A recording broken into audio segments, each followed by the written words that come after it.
wanting bush in it. Bush. Yeah.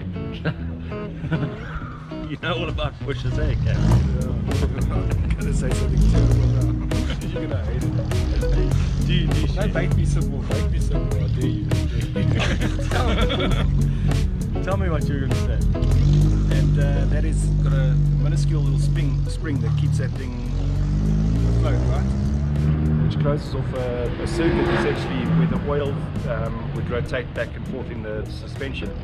When that takes a knock, that little bush opens up the actual circuit and then releases the oil flow, and that's when your suspension works. To get a little bit more technical, Gavin, don't let this go over your head. I know you've done your hair today.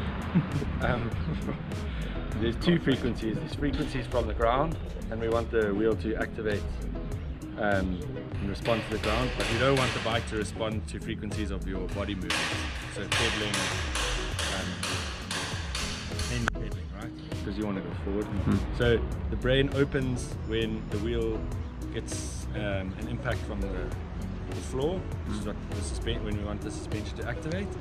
It opens, shock, activates, wheel tracks the ground, and then when the ground is smooth again, the brain closes off that little floating piston that you were speaking about, or you call it a bush. You'll tell us more about that later.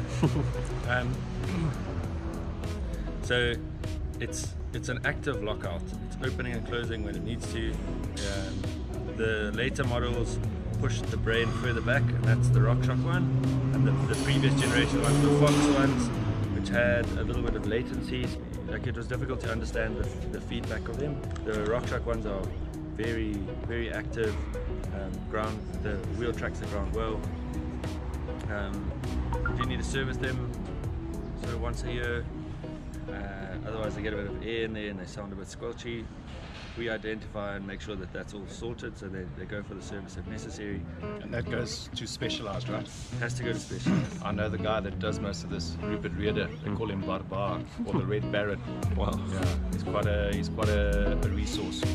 Yeah, good chap. Is that in Cape Town? That's in Cape Town at the Stellenbosch head offices. Okay. And they actually submerge the shock in oil to essentially eradicate any air contamination or getting into the to bleed it. Yeah.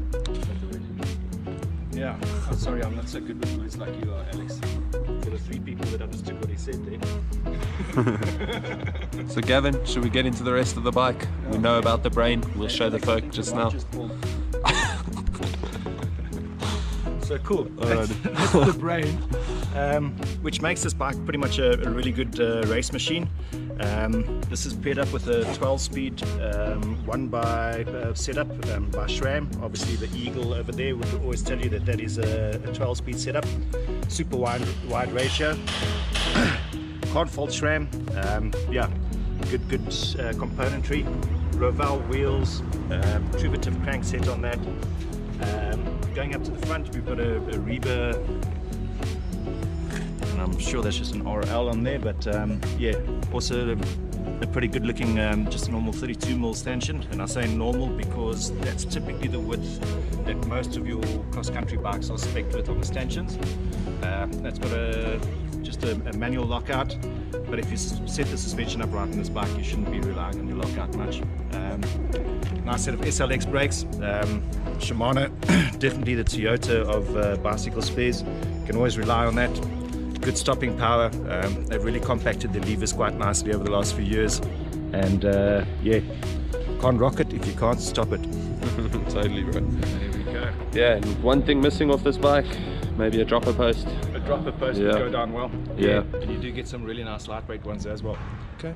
Yeah, nice race machine, cross country, marathon.